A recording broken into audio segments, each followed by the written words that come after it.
Welcome to my channel Ramesh Savaliya. Friends, આજે vocabulary development માટે એક જબરદસ્ત ટિપ્સ વિશે જોવા જઈ રહ્યા છીએ એન્ડ દેટ ઇઝ ઓમની. ઓમની એટલે સર્વત્ર થાય, બધું થાય, ઓલ, એવરીથિંગ.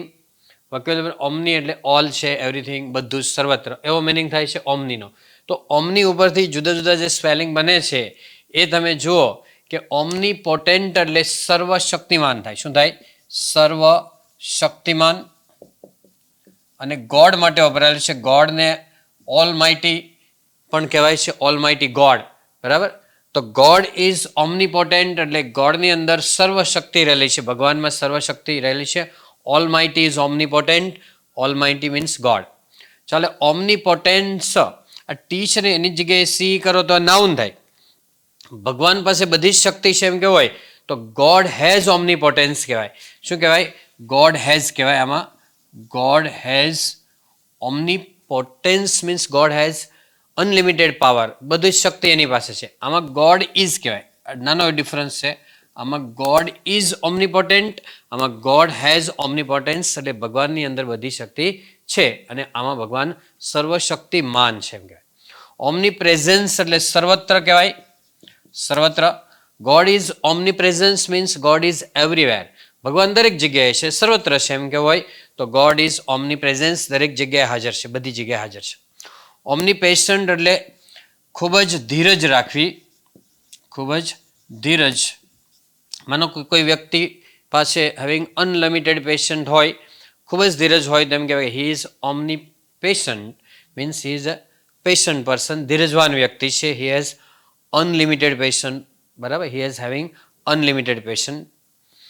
પછી ઓમનીવોરસ એટલે બધી જ વસ્તુ જે ખાતા હોય, શાકાહારી અને માંસાહારી બંને પ્રકારનો ખોરાક ખાતા હોય તેને ઓમનીવોરસ કહેવાય.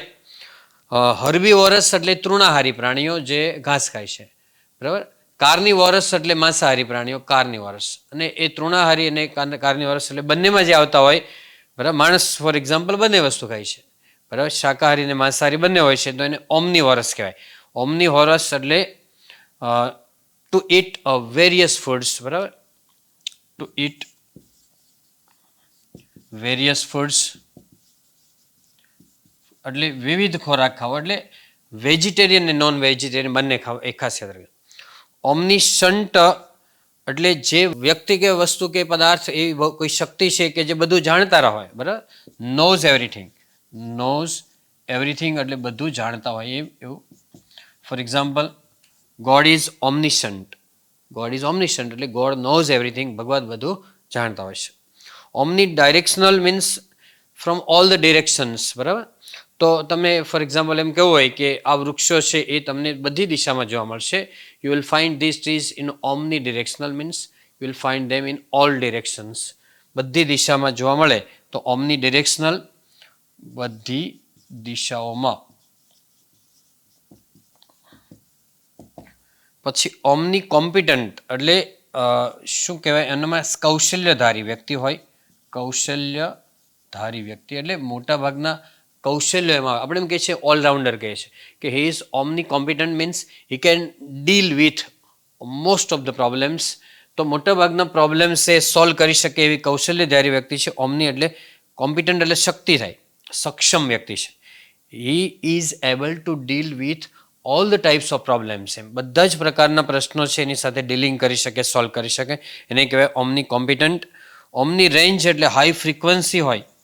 હાઈ ફ્રીક્વન્સી જેનામાં હોય, ખૂબ જ ઊંચી આવૃત્તિ હોય તો હાઈ ફ્રીક્વન્સીવાળાને ઓમની રેન્જ કહેવાય. ઓમનીફિશન્ટ એટલે જેનામાં જે સારામાં સારી શક્તિ ધરાવે છે એ ઓમનીફિશન્ટ છે. બરાબર? ઓમનીફિશન્ટ એટલે શક્તિશાળી વ્યક્તિ. Okay friends, so that's all. Happy learning, happy sharing. Thank you very much. મિત્રો, વિડીયો ગમે તો લાઈક કરો, શેર કરો, ચેનલને સબસ્ક્રાઈબ કરો.